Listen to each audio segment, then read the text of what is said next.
Ассаламу алейкум кыргыз элим, сиздер менен Ачык Айкын каналы. Ар дайым жаңы жаңылыктарды угуу үчүн биздин каналыбызга катталып, коңгуроочону басып кетиңиздер. COVID-19 ооруканаларда 12 миңден ашуун бейтап жатат. Бир күндө 1000ге жакыны үйгө чыкты.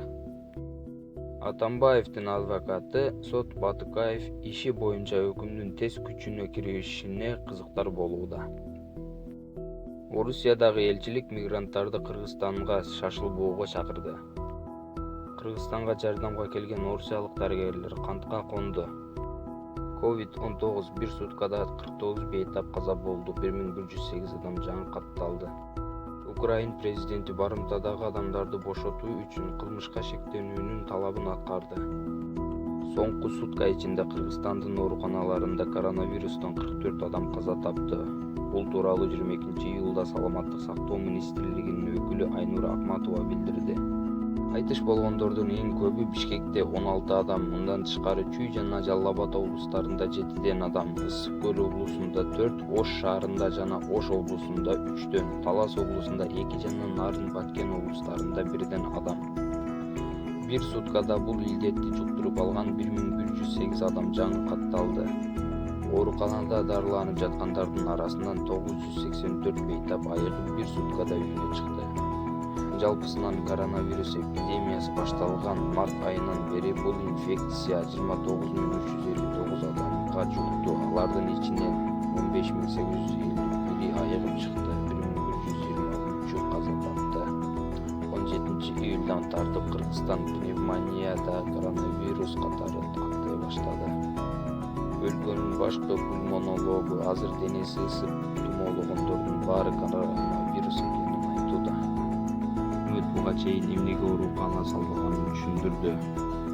Премьер-министр Кубатбек Боронов 21-июлдагы онлайн брифингде буга чейин жаңы ооруканалар эмне үчүн салынбаганын жөн-жайын түшүндүрдү.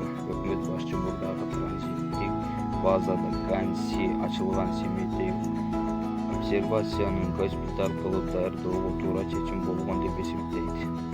Кээ бир мамлекеттер тез аранын ичинде 1000 орундуу оорукана салды. Аны көрүп турдук, бирок мамлекетибиздин абалына жараша биз өз баралы дедик. Бүгүнкү күндө Семетей обсервациясы заманбап госпиталга айланды, деди Боронов.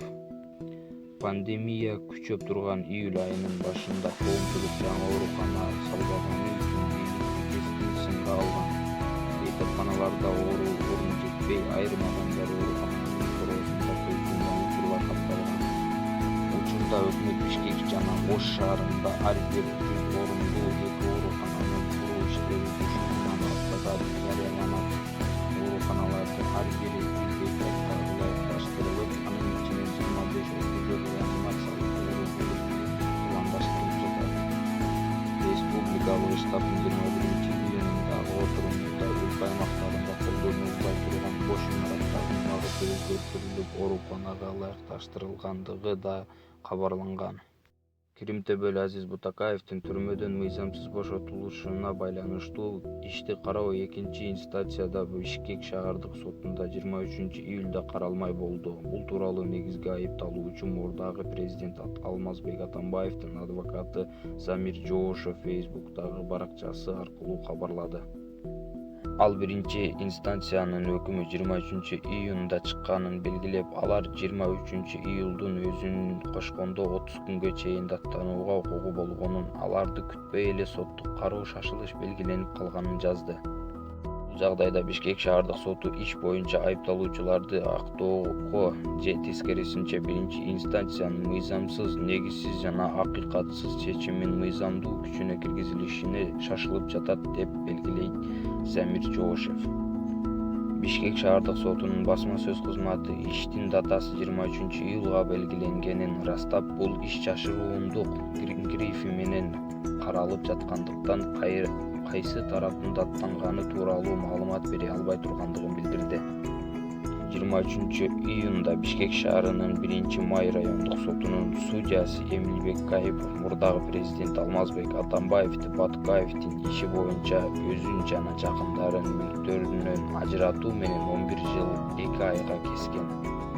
Крим Тебелбатыкаевдин мыйзамсыз бошотулушу боюнча кылмыш иши 2019-жылдын январында кайра иштелип, сотко ошол жылдын октябрында өткөн. Буга байланыштуу Атамбаев былтыр Кой Таштагы операцияда кармалган.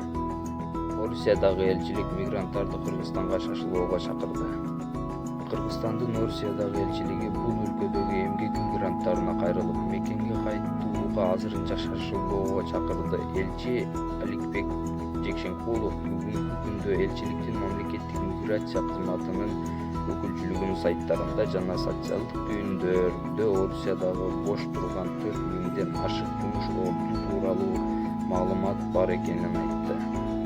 Кыргызстанда эпидемиологиялык кырдаалга байланыштуу туруктуу авиакаттамалар ачыла электигин, орус-казак чек арасы жабык турганын белгилеп, мигранттарды чыдамдуу болууга чакырды жана Орусия Казакстан менен чек арасына барбоого үндөдү.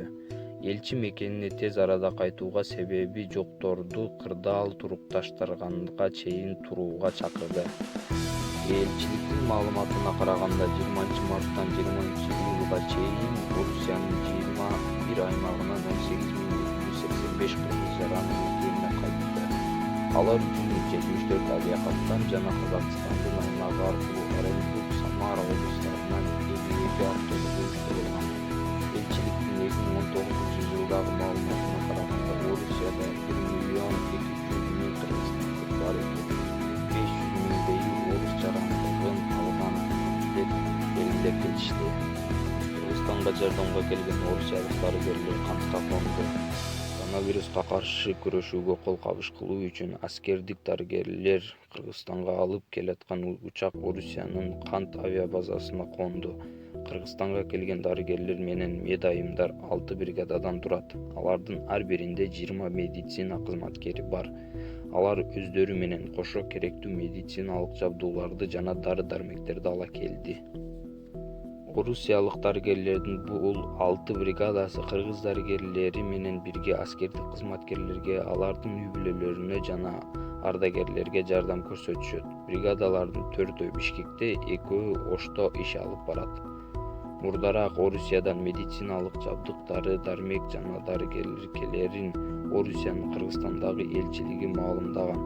Бул Орусия Федерациясынын президент Владимир Путин менен Кыргызстандын президенти Сооронбай Жээнбековдун макулдашуусуна ылайык ишке ашып жатканы кабарланган.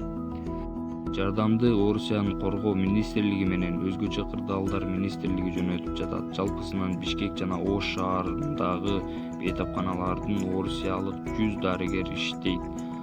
Алар эпидемиолог, инфекционист, адистер жана коронавирус илдетин дарылоодо тажрыйбасы бар. Буга чейин кыргыз өкмөтү Орусия Кыргызстанга жардам иретинде жасалма дем алдыруучу 31 ИВЛ аппарат, 70 керебеттик монитор, 5 көчмө рентген аппарат, 6 ультра үн жабдуусун медицина кызматкерлери үчүн хирургиялык бейт кап жибере тургандыгын жарыялаган. Соңку сутка ичинде Кыргызстандын ооруканаларында коронавирустан 44 адам каза тапты. Бул тууралуу 22-июлда Саламаттык сактоо министрлигинин өкүлү Айнур Ахматова билдирди.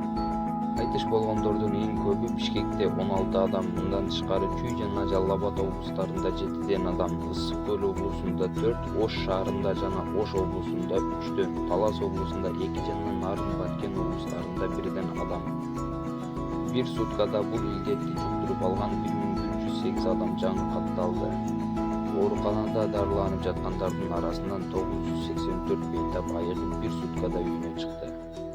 Жалпысынан коронавирус эпидемиясы башталган март айынан бери бул инфекция 29359 адамга жукту. Алардын ичинен 15851 айыгып чыкты, 1123 каза тапты.